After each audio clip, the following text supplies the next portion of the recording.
दोस्तों, आप सुन रहे हैं चाणक्य नीति का 5वां अध्याय।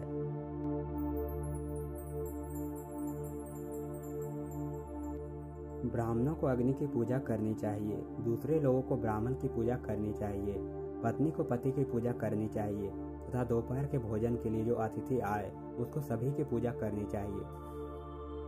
सोने की परख उसे घीस कर, काट कर, गर्म करके और पीट कर की जाती है। उसी तरह व्यक्ति का परीक्षण वह कितना त्याग करता है, उसका आचरण कैसा है, उसमें गुण कौन से हैं और उसका व्यवहार कैसा है, इससे होता है। यदि आप पर मुसीबत आती नहीं तो उससे सावधान रहें, लेकिन यदि मुसीबत आ जाती है तो किसी भी तरह उससे छुटकारा पाएं। अनेक व्यक्ति जो एक ही घर से पैदा हुए हैं या एक ही नक्षत्र में पैदा हुए हैं वे एक से नहीं रहते। उसी प्रकार जैसे बैर के झाड़ के सभी बैर एक से नहीं रहते। वह व्यक्ति जिसके हाथ स्वच्छ हैं, कार्यालय में काम नहीं करना चाहता, जिसने अपनी कामनाओं को खत्म कर दिया है, वो शारीरिक श्रृंगार नहीं करता। जो आधा पढ़ा हुआ व्यक्ति है वो मीठे बोल नहीं बोल सकता। जो सीधी बात करता है वो धोखा नहीं दे सकता। मूढ़ लोग बुद्धिमानों से ईर्ष्या करते हैं। गलत मार्ग पर चलने वाली औरत पवित्र स्त्री से ईर्ष्या करती है। बदसूरत औरत खूबसूरत औरत से ईर्ष्या करती है। खाली बैठने से अभ्यास का नाश होता है। दूसरों को देखभाल करने के लिए देने से पैसा नष्ट होता है। गलत ढंग से बुवाई करने वाला किसान अपने बीजों का नाश करता है। यदि सेनापति नहीं है तो सेना का नाश होता है।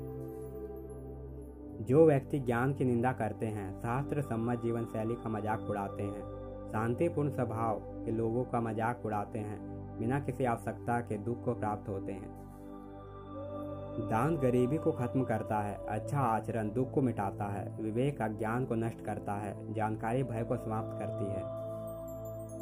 वासना के समान दुष्कर कोई रोग नहीं, मोह के समान कोई शत्रु नहीं, क्रोध के समान अग्नि नहीं, स्वरूप ज्ञान के समान कोई बोध नहीं।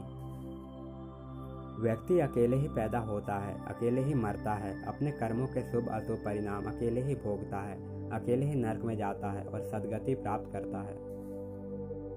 जिसने अपने स्वरूप को जान लिया उसके लिए स्वर्ग तो तिनके के समान है। एक पराक्रमिक योद्धा अपने जीवन को तुच्छ मानता है। जिसने अपनी कामनाओं को जीत लिया उसके लिए स्त्री भोग का विषय नहीं, उसके लिए संपूर्ण ब्रह्मांड तुच्छ है, जिसके मन में कोई आसक्ति नहीं। जब आप सफर पर जाते हो तो विद्या अर्जन ही आपका मित्र है। घर में पत्नी मित्र है, बीमारी होने पर दवा मित्र है, अर्जित पुण्य मृत्यु के बाद एकमात्र मित्र है।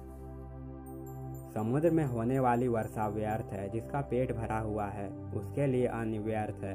पैसे वाले आदमी के लिए भेंट वस्तु का कोई अर्थ नहीं। दिन के समय जलता दिया व्यर्थ है।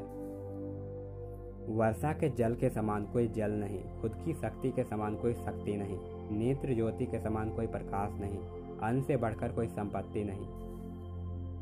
निर्धन को धन की कामना, पशु को वाणी की कामना, लोगों को स्वर्ग की कामना, देव लोगों को मुक्ति की कामना। सत्य की शक्ति ही सूर्य प्रकाशमान है। हवाएं चलती है, सही में सब कुछ सत्य पर आश्रित है। माँ लक्ष्मी जो संपत्ति की देवी है वह चंचला है। हमारा श्वास भी चंचला है।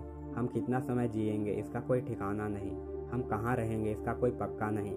कोई बात यहाँ पर पक्की है तो यह है कि हमारा अर्जित पुण्य कितना है। आदमियों में नाई सबसे धूर्त है, कौवा पक्षियों में धूर्त है, लोमड़ी प्राणियों में धूर्त है, औरतों में लंपट औरत सबसे धूर्त है। ये सब आपके पिता हैं, जिसने आपको जन्म दिया, जिसने आपको यज्ञोपवीत संस्कार किया, जिसने आपको पढ़ाया, जिसने आपको भोजन दिया, जिसने आपको भयपूर्ण परिस्थितियों में बचाया। इन सब को अपनी माता समझें। राजा की पत्नी, गुरु की पत्नी, मित्र की पत्नी, पत्नी की माँ, अपनी माँ। अर्जित विद्या अभ्यास से सुरक्षित रहती है। घर की इज्जत अच्छे व्यवहार से सुरक्षित रहती है। अच्छे गुणों से इज्जतदार आदमी को मान मिलता है। किसी भी व्यक्ति का गुस्सा उसकी आंखों में दिखता है। धर्म की रक्षा पैसे से होती है। ज्ञान की रक्षा जमकर आजमाने से होती है। राजा से रक्षा उसकी बात मानने से होती है। घर की रक्षा एक दक्ष गृहिणी से होती है।